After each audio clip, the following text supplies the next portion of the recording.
This is the original podcast edition of The Guild of the Cowry Catchers by Abigail Hilton, now part of the complete Pirates of Wefrevane series. The books are available as audiobooks, ebooks, and paperbacks. This podcast originally aired from 2010 to 2014. Stick around after the story for commentary from me, the author, more than a decade later. Hi, this is Abby, and you are listening to the Worlds of Abigail Hilton podcast. This is my weekly live episode, which is usually unedited and released during the week that it was recorded. I will talk about the Gone But Not Forgotten episode, sometimes with friends, and give you an update on my life and my fiction.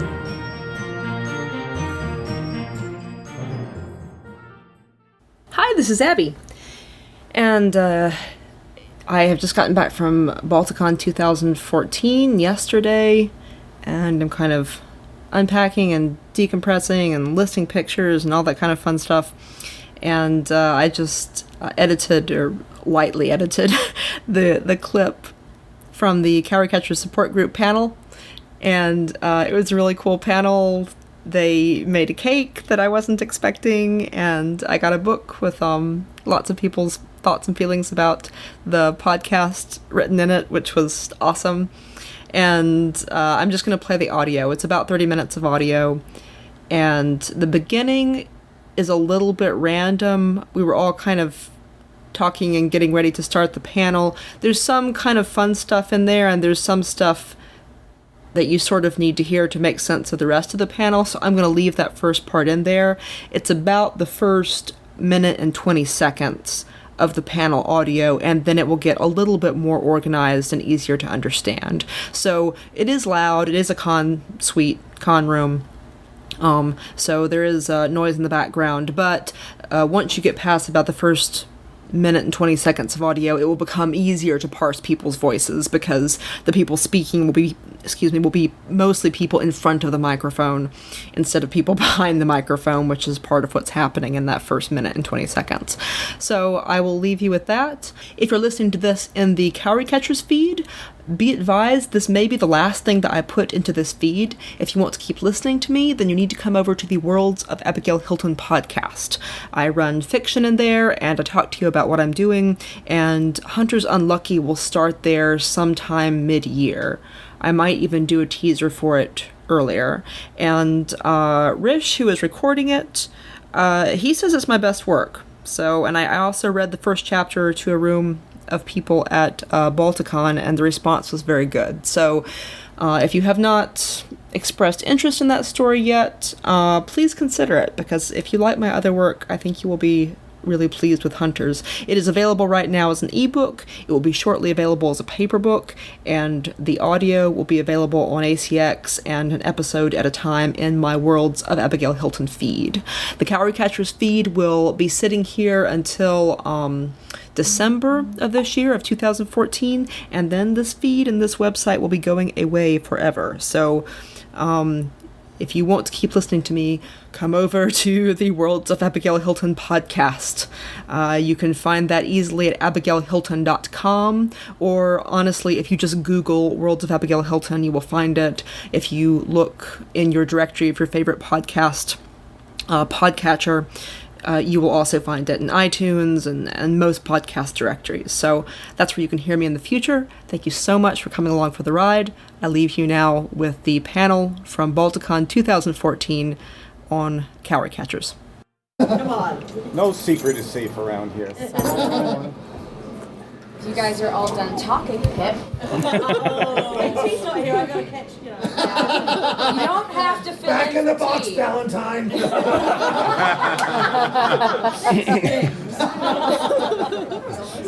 Well, if you have not seen it, at the back of the room there is a menu of scrapbooking paper and a pen, I hope still, yes, where you can write questions for the panelists.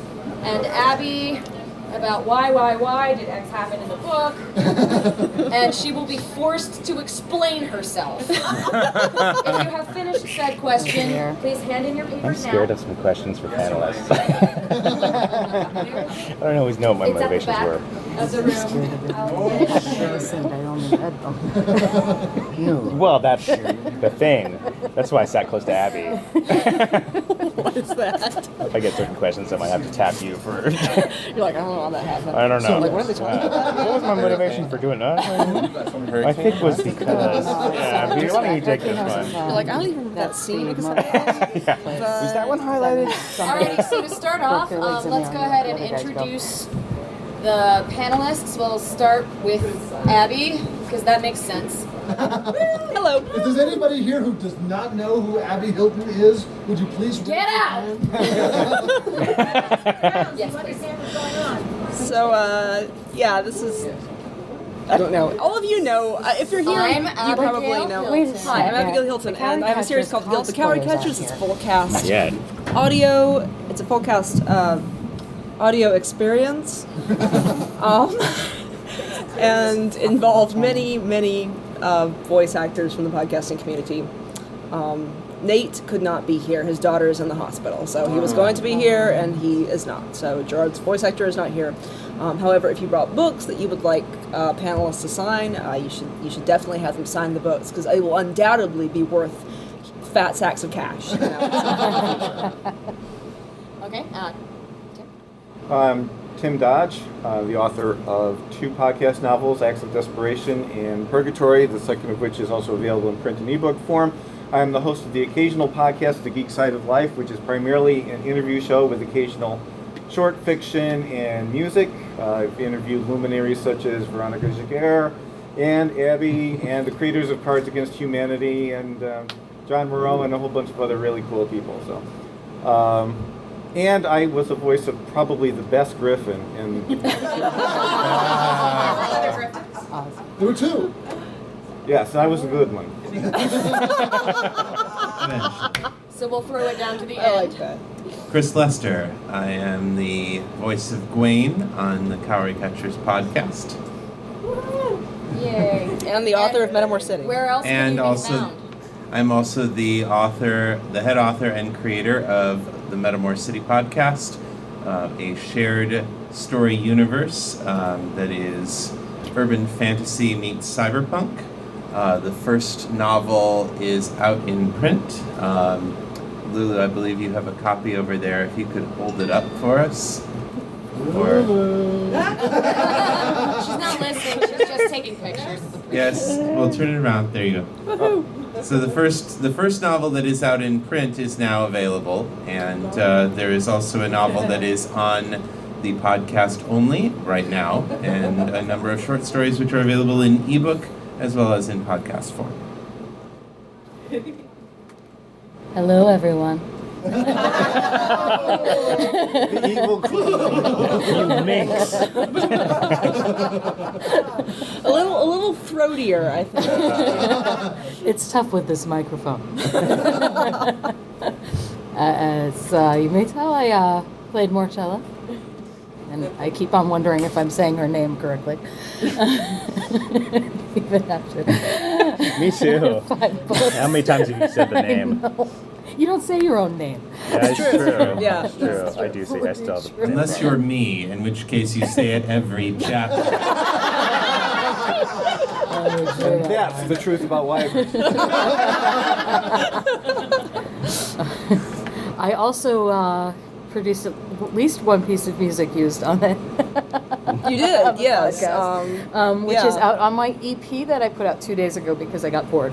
Another piece of you was a song that I heard Kim perform and was like, this fits so well. I must have this for the podcast. So yeah, it's All I Want, I think, is what I went with naming. Okay.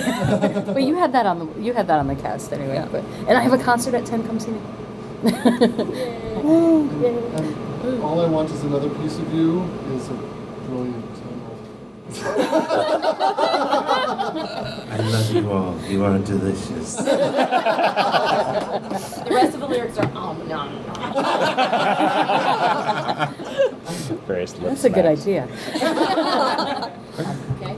And that guy in the middle. We don't. Oh, hey. Well, I guess I should. Hello, Balticon 2014. To my Silvio Gruffly voice. I'm Norm Sherman, and editor of Drabblecast and Escape Pod, and I voiced Silvio. And this is a wonderful experience, seeing fans and cast here together for this concluding moment of something that has been a wonderful experience for me the last, I don't know, decade and a half or so. It feels like the end of an era, really, in my life personally, and it's I'm gonna miss it to a large extent. So. What are you gonna miss most about it?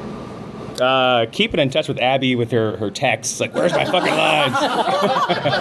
My fans sending you Yeah. email when you're across the country. And also never really knowing, like, the sexual tension between me and Gerard, and where that was gonna go. I'm gonna miss.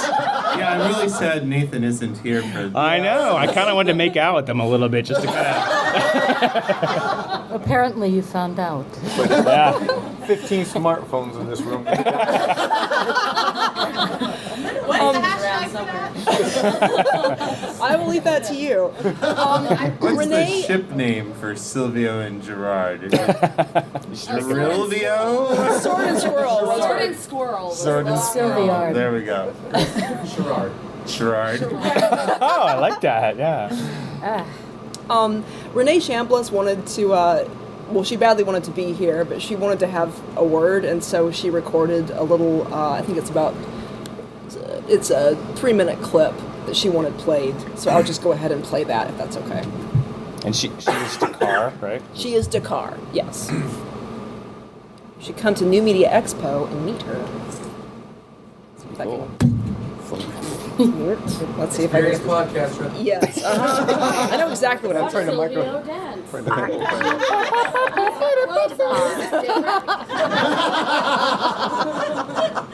Wow, there's nothing going on here. Just Silvio dancing. It's mesmerizing. By the way, I'm Lauren. R.E. Chambliss. Oh, Right here is I do random characters in Cowry. Lauren is the priestess that comes to invite them to Major Minor. She does a bunch of other little lines, but that was particularly well done, and that got a number of compliments from. Oh, awesome! I never received any of those. Yes. Well, you did But now. I appreciate the sentiment. You're alluring See if our I can- heroes to their doom. Oh, the Okay. microphone. Renee has a soft voice, so let me see if I can. Hello, this is Renee, R.E. Chambliss. I was Dakar in the Cowry Catchers audiobooks, and I just wanted to say how privileged I feel to have been a part of that production, and how just happy I am to have gotten to know Abby. I started Cowry Catchers in book 3, but I did a story so far in book 2, and when I was asked to do that, I listened to book 1 and got completely sucked in. And then when Abby offered me the part of Dakar for book 3, I was so excited. And then I had the really surreal, just unusual experience of reading book 3, but only Dakar's parts. So I really, I had a sense of what was happening, but I had no idea the whole scope of it. And playing the part was a challenge because she is definitely a very unusual character, but I had so much fun with it. And then when I actually read book 3, I was blown away. And that's what I wanted to talk about briefly, is just, I love the whole series, but book 3 I find so incredibly touching and moving. And just watching these characters who have lost everything kind of find their way back to life and love.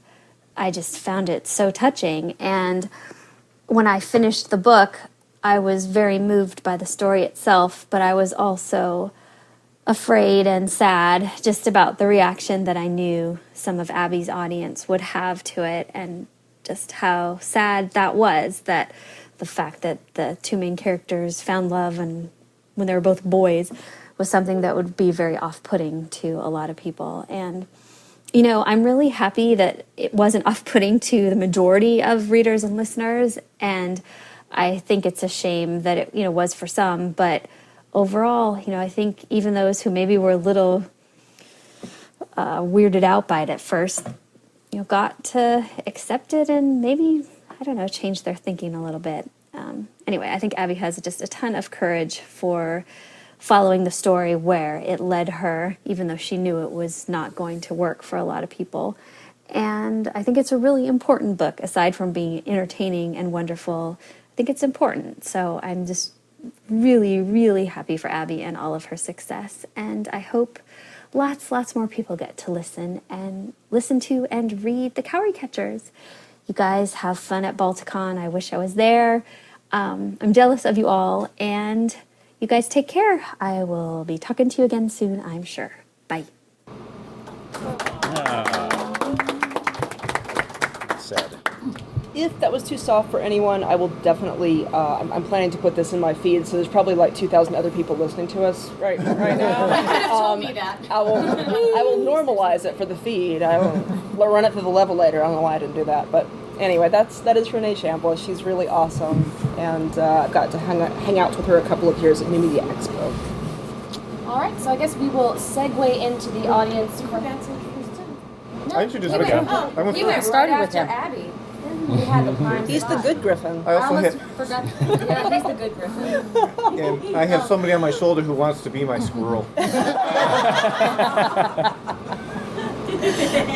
think we need to introduce the Silvio for maybe the one or two people here who might not know who that is. Okay, if you have not yet seen it, this is the Silvio plushie made by one of our wonderfully creative and talented audience members. Lulu, stand up, please.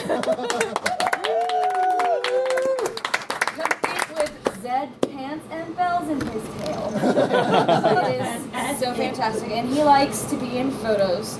He does. He He does. loves to be. Routine You have not photo had a photo bomber, yeah. taken with Silvio. His photos. Silvio, Line of did- these at Toys R Us, by the way. Yeah, so Silvio has been going on a campaign the past 2 years since his creation called Silvio Does Balticon. Yeah. Is that so? I'm pretty sure Silvio would like to has be done by well. Silvio on film.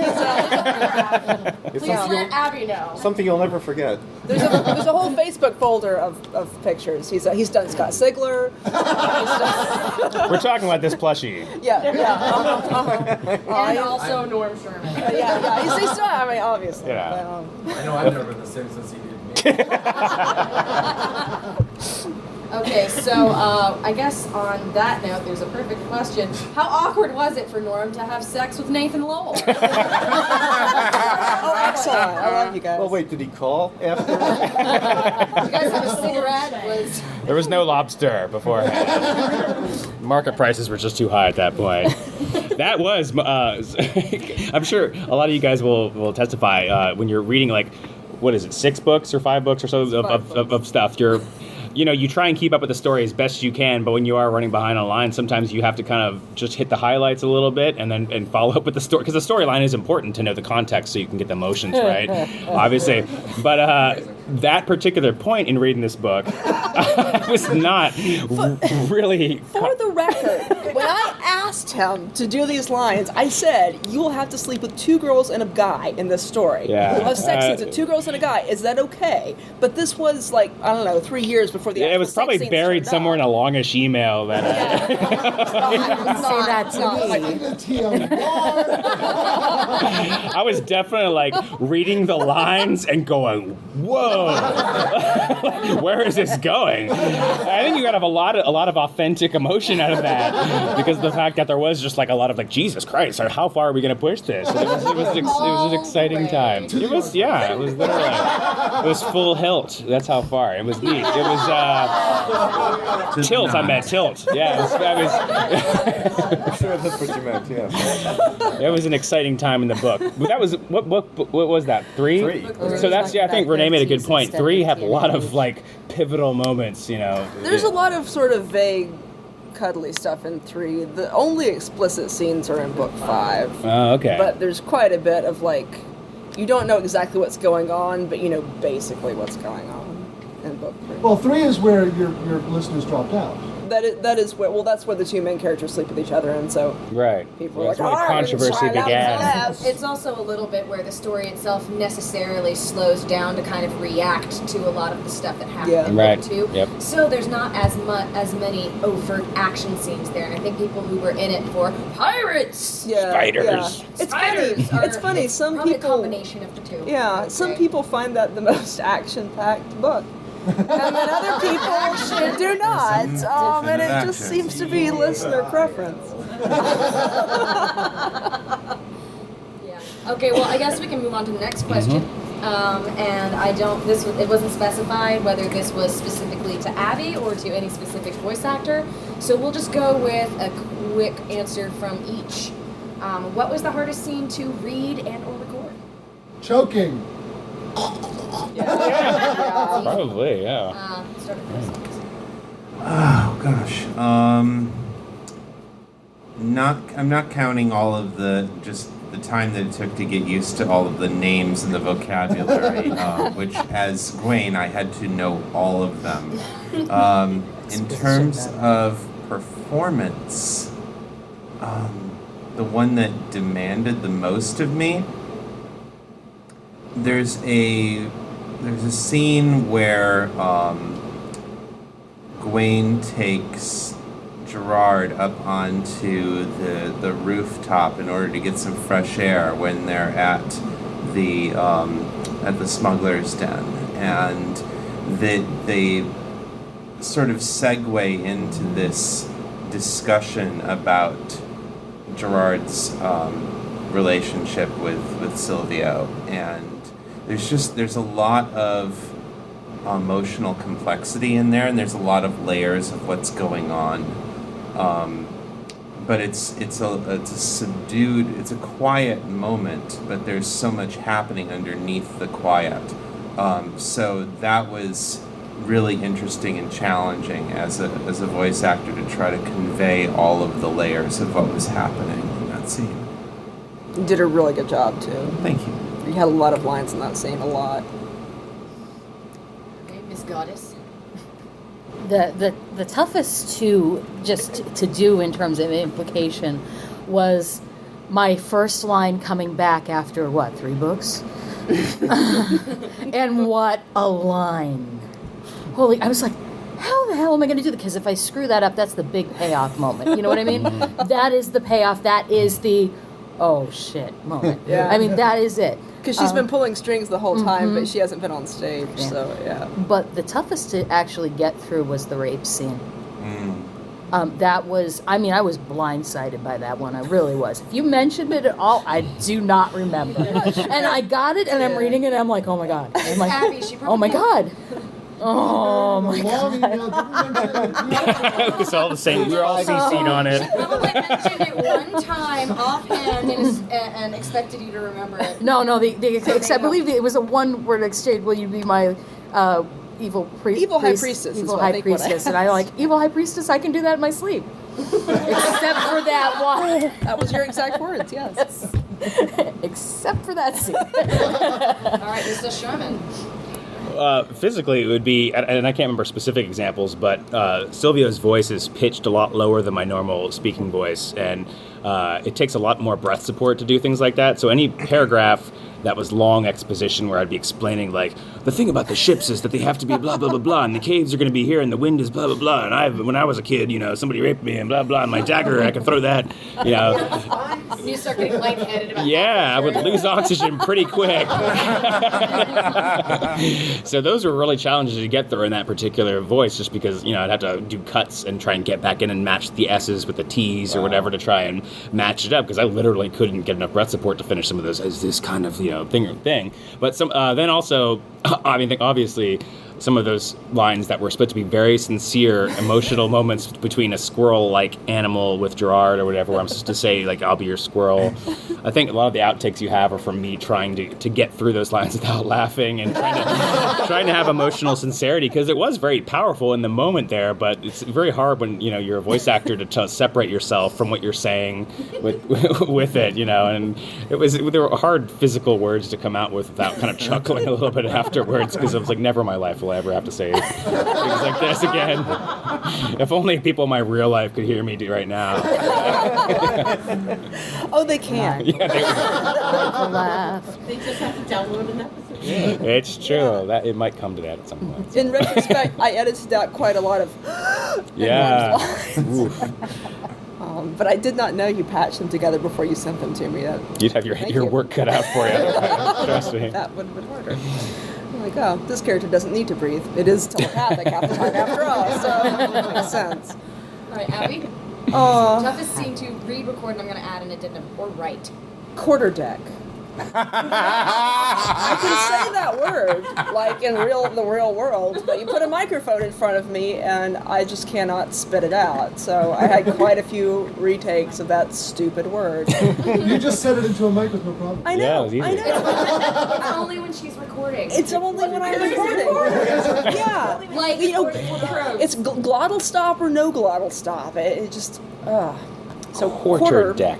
Water is the way Americans talk. Water is the way British people talk. So Chris was making fun of me in one of his outtakes because he's like, I can say quarter deck. They don't do glottal stops, but a glottal stop is water, quarter deck. And for some reason, it just tangles up in my throat. So yeah, there's that one. I thought a glottal stop was glottal. There you go. Yeah. Like we do in Manchester. It's a glottal stop. Glottal. Gasped. I hate that word. I can say that word to you right now in real life. Yeah, but actually gasping is tougher. Yeah. Gasped. Gasped. It sounds like actually- Any of those gasped. close to Gasped dental is what it sounds are sounds going to be like. hard if you put them right next to each other. Yeah. I have had voice talent tell me if I include the word gasped in a story that they were going to punch me. I'm not the only one. I'm so pleased by that. No. Yeah, Do you know how big you But are? see, the thing is, It's a great I word. write erotica. Erotica. I need Why? There's a lot of You don't need it gasping. as badly as I do. It's true. It's So- true. so Although I do. Book I need to read it on 5. occasion. On that note, Tim. Well, Felbane was a griffin of very few words. But in book 5, I did. What's it? Yeah. 8-1. Yeah. In book 5, I did have to bellow or something like that, which sounded kind of like I had a stomach ailment. I tried it 3 different ways. She used one of them. She picked the one that sounded least bad. And then right after that, I had to trill, which I think I said in the outtakes I'd only done once when I was drunk. I ended up using an actual lion's trilling and etc. Good choice. But in the outtakes, you did bellow and trill, so it was pretty hilarious. You want to give us a trill real quick, Tim? Demo.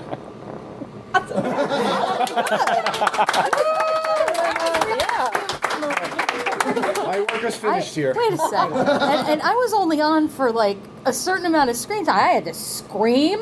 I had to laugh. You did. I had to howl. You had to die? Yes, I had to die. Hissing and spitting, Yeah, I believe 3 was the death line. scenes there close It was- together, and you all did a fantastic job. So, normally with a big book series like this, there would be something like a launch, but because the series has been going on so long, Because Abby is Abby. because Abby is Abby, and the series has been going on for 5 years and there hasn't been a launch, what do you think about doing something like a landing party? That's a cool idea. I am planning. So there's another. The book that this arc is done, but these characters are obviously not all dead. Surprise, surprise. Her work is not yet done. There is more Fox penis to be had. Exactly. So, and I know a lot of the fans. There's another book that I tentatively call the Hall of Varus book, which is about what happens when all the characters go back to Hall of Varus and they end up spending the whole winter there, and all kinds of stuff happens.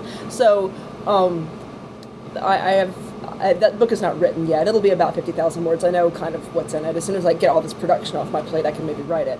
But I know that a lot of the fans would like to hear that in full cast because they're accustomed to hearing specific voices for the characters and stuff. Full cast is a tremendous amount of work. I'm not interested in doing it again completely for free. I did pay everybody at the end of this one, and it's going up on ACX, but I didn't get paid. and I don't want to do all the production again because it just takes so long. So I would be willing to do like a Kickstarter for the next one, and then pay everybody up front, and we'll do it as a full cast production, and Brian will do some of the production instead of me, and he'll be paid for it. Lincoln back there. So I would launch that maybe, and that would be sort of like a landing for this. And So you wouldn't do a landing party? More like a bounce. I could do a landing. I don't know. I would totally go to a landing party if there were cake. Oh, maybe, I don't know. I mean, you tell me, like, how does one do a landing party? Or even a launch party? I know nothing of these traditional things. I would totally do a landing party if there were cake! You didn't hear me the first time?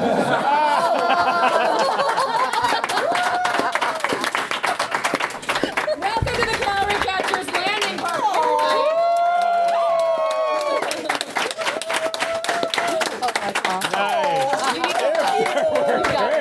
Here, we need the photo.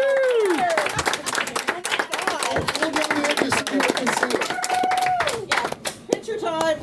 Okay, so Wow, if that's you can't pretty see it, there is a screen printing of the cover for the first book of Cowry Catchers. Abby is positively glowing over there. And everybody can thank Tim Dodge for this great idea.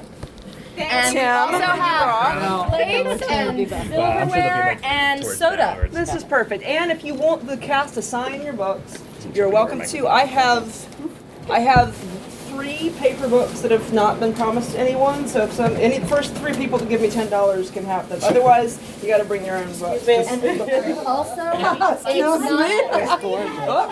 Also, Abby, it's not completely full, but this is a book called The Truth About Cowry Catchers. You have 2 contestants. And you Take a look inside. Take a look inside. There with the fox phallus on there, though, somewhere. Yeah. It's something. And it's little messages from everybody about Just generic about Cowry conversation. Catchers. On the So side, don't see. if you would like, I can take that back and continue peddling it around con and get more people to sign it. Look at all the words in there. I mean, You just write them. people You got words. many things, like more than 2 or 3 words. We are authors, most of us, too. Thank you guys. I really, really appreciate it.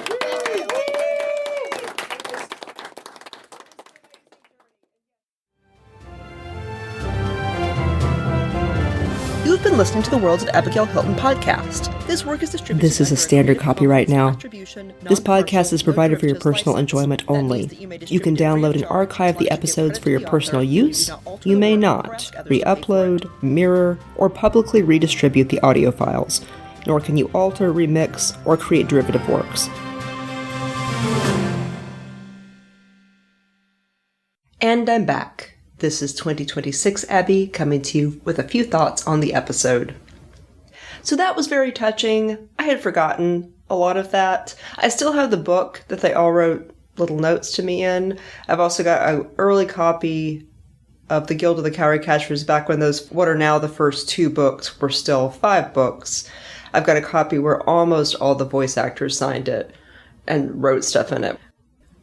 Regarding the Silvio doll that we were all making jokes about, I will put some of the pictures of the doll posing with various people at Balticon in the Patreon version of this episode. So as always, you can go over there and you can see all the illustrations for those first 2 books. They are very beautiful. I do recommend them. And I'll put some photographs of the doll. There have been multiple Silvio dolls made by fans. If I can find some of the other pictures that people have sent me of fan art dolls, I will include those. Mochum, get down. Down. This is also probably a good time to remind you that I did interviews with just about all of the voice actors as I was recording the audiobooks. In some cases, I did several interviews with them because we've worked on these books over several years. Those interviews are all in my store, so if you go to shop.abigailhilton.com and you search for Cowry Catchers or Pirates of Weffervane, you will find those all bundled together. They are free. You're welcome to download them and listen to them. I've probably forgotten a lot of what is in them. But if you want to hear the voice actors talk about their various roles and me talk about the books more with them, that is all in those interviews. The person who made the Patreon plushie that we were passing around was Lucy LeBlanc. She is a Canadian fan. She's been a fan of my work for a long time. And she made a couple of Silvio dolls and she gave me one. So there have been a number of fan art Silvio dolls made, but only one person gave me one. And at this point, my cats have demolished the feathers that were in his hat. They got a hold of him several times, and he now lives in a drawer because they get a hold of him and ravage the felting on his clothes that they really like to play with, and also the feathers in his hat. Next week, we will start into the short stories that are at the end of this novel. The first one is a story about Thessalon called Skydance, and it is more relevant to future books than you might think. I will see you in the next episode.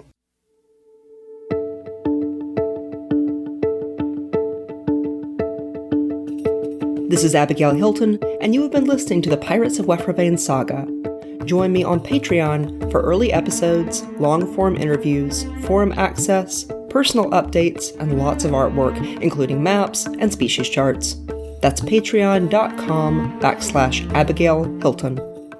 If you want the whole story now with no interruptions and some remastering of the early books for sound quality, you can find the entire series at shop.abigailhilton.com, along with all my other novels.